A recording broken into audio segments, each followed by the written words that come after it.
Chapter 5. Hijab. Amala had covered her head since she was 13 years old. A Muslim woman must show only her face and hands to boys and men outside of the family. But to wear hijab in an American school? To be the only one? To stand out as Muslim? Muslim boys did not stand out as much as girls. Everyone could see that a girl wearing hijab was Muslim. But Amala understood that wearing hijab was Islamic law. She wanted to talk about it with her parents. "The hair is the most beautiful part of a woman," said Mama. "I am proud to cover my head. We wear hijab for people to see us not just as a woman, but as a human soul. Hijab makes me feel like a strong person. It makes me remember who I am and where I came from." "Be proud to be Muslim," added Baba. "I remember the first time I saw you in hijab. You looked so beautiful. I was so proud of you. I still am." The next day, up in the bedroom, Amala dressed for her first day of school. She wore a long shirt over pants to cover her arms and legs. She chose a white scarf. She wrapped the scarf around her head and neck. She wrapped it so tight that it hurt. She looked herself over. She smiled. She pulled on the scarf so it wasn't so tight. Now she was ready to stand out, like it or not. She went down to show her parents. They had seen Amala dressed like this many times, but today was different. Mama put her hands together. She had no words. She kissed Amala.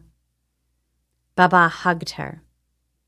"You look beautiful, Habiti," he said. And Amala went off with her brothers to their first day in an American school.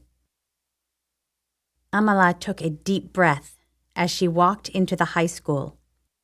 Hundreds of other students were going in at the same time. "I love your scarf," called one of the girls as she passed by. And then ahead of her in the crowd, Amala spotted a girl wearing hijab. And then another, and another. What a happy surprise! She might stand out, but she would not be the only one.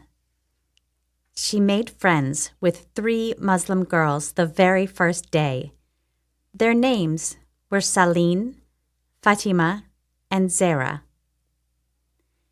They had come from other countries, Iraq, Pakistan, Turkey. All of them were Muslim. They spoke with each other in English. Salim spoke Iraqi Arabic. Fatima spoke Urdu. Zara spoke Turkish. Everybody spoke English, and they were all Muslims. "I have a question," said Amala. "Can we pray in the school?" An important question. Muslims not only must pray 5 times a day, but at certain times. It is a time to stop and think about God for 5 or 10 minutes. "See that door?" pointed Saline. "It's a closet. We go in there to pray." "In a closet?" Amala asked. "It's all right," said Fatima. "It's a big closet."